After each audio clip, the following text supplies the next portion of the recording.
दोस्तों, प्राचीन काल से ही भारत में शिक्षा के क्षेत्र को इम्पोर्टेंस दिया जा रहा है।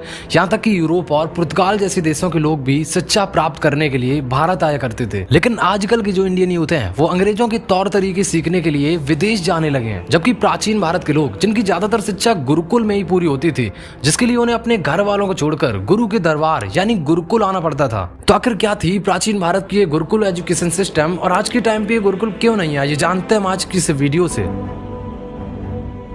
गुरुकुल, जिसका मतलब होता है गुरु का परिवार, जिसे हम पुराने जमाने के लोगों का विद्यालय बोल सकते हैं। गुरुकुल की उत्पत्ति भारत में 5000 ईसा पूर्व मानी जाती है। वैदिक काल में यह गुरुकुल काफी फेमस हुआ करता था, जहाँ पर विद्यार्थियों को अनुशासित जीवन के बारे में पढ़ाया जाता था। गुरुकुल शिक्षा का एक ऐसा केंद्र होता था जहाँ पर छात्र तब तक रहता था जब तक उसकी शिक्षा पूरी नहीं हो जाती। गुरुकुल में सभी छात्रों को समान माना जाता था, उनमें कोई भेदभाव वगैरह नहीं होता था। यहाँ गुरु और शिष्य का रिश्ता इतना पवित्र होता था कि छात्रों से कोई फीस नहीं ली जाती थी, और अगर कोई छात्र गुरु दक्षिणा देता भी था तो वो गुरु की ओर से एक सम्मान हुआ करता था। ये दक्षिणा पैसों के रूप में भी हो सकती है या फिर उनके किसी काम में मदद करना भी हो सकता है। भारत के प्राचीन इतिहास में ऐसे कई गुरुकुलों के बारे में बताया गया है जहाँ एक साथ 10,000 विद्यार्थी गुरु के आश्रम में रहकर शिक्षा प्राप्त किया करते थे, और उनके खाने पीने की व्यवस्था गुरुकुल की ओर से ही की जाती थी। गुरुकुल में रहने वाले छात्रों को अपनी दैनिक दिनचर्या का पालन करना होता था।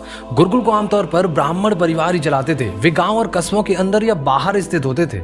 गुरुकुल की एक बड़ी इंटरेस्टिंग बात यह थी कि यहाँ पर गरीब और अमीर का कोई रोल नहीं था कि कौन गरीब और कौन अमीर। यहाँ के दरवाजे हर किसी छात्र के लिए खुले होते थे। गुरुकुल की दी हुई शिक्षा आजकल की तरह रटने वाली नहीं होती थी, बल्कि किसी बात को ध्यान से सुनना और उसके बारे में विचार करना होता था। और कहा तो ये भी जाता है कि भगवान राम और भगवान श्री कृष्ण ने भी गुरुकुल प्रणाली का पालन किया था। अब हम बात करते हैं कि ये गुरुकुल भारत से अचानक गायब कैसे हुए। तो जैसे कि आप जानते हैं कि भारत पहले अंग्रेजों का गुलाम हुआ करता था, तो साल 1858 में लॉर्ड मैकाले नाम का एक ब्रिटिश लीडर जो भारत में एक इंडियन एजुकेशन एक्ट बनाता है, जिसके तहत वो पता करना चाहता था कि भारत के कितने लोग एजुकेटेड हैं और कितने नहीं। तो अंग्रेजों का एक लीडर था G.W. लूथर, जिसे उत्तर भारत में सर्वे के लिए भेजा गया, और दूसरा था थॉमस मुनरो, जो दक्षिण भारत में सर्वे के लिए जाता है। तो उन्हें पता चलता है कि उत्तर भारत में 97% और दक्षिण भारत में 100% लोग शिक्षित हैं। मैकाले का कहना था कि भारत को अगर हमेशा के लिए गुलाम बनाना है तो इनकी संस्कृति और एजुकेशन सिस्टम को नष्ट करना होगा, और इसकी जगह यहाँ इंग्लिश एजुकेशन लानी होगी, जिससे क्या होगा कि यहाँ के लोग शरीर से तो हिंदुस्तानी होंगे लेकिन दिमाग से वो हमेशा अंग्रेज ही पैदा होंगे। इसके लिए उसने सबसे पहले यहाँ के गुरुकुलों को गैर कानूनी घोषित कर दिया और बाद में उन्हें आग लगाकर नष्ट कर दिया गया। 1850 तक इस देश में 7,32,000 गुरुकुल हुआ करते थे। 7,32,000 का मतलब है कि हर एक गांव में लगभग एक एक गुरुकुल हुआ करता था। कहा जाता है कि इन गुरुकुलों में निःशुल्क शिक्षा दी जाती थी, इसी वजह से इन्हें खत्म कर दिया गया। इसके बाद कलकत्ता में पहला कॉन्वेंट स्कूल खोला गया। भारत में कलकत्ता यूनिवर्सिटी, मद्रास यूनिवर्सिटी और बम्बई यूनिवर्सिटी, ये तीनों यूनिवर्सिटी आजादी मिलने से पहले बनाई गई थी,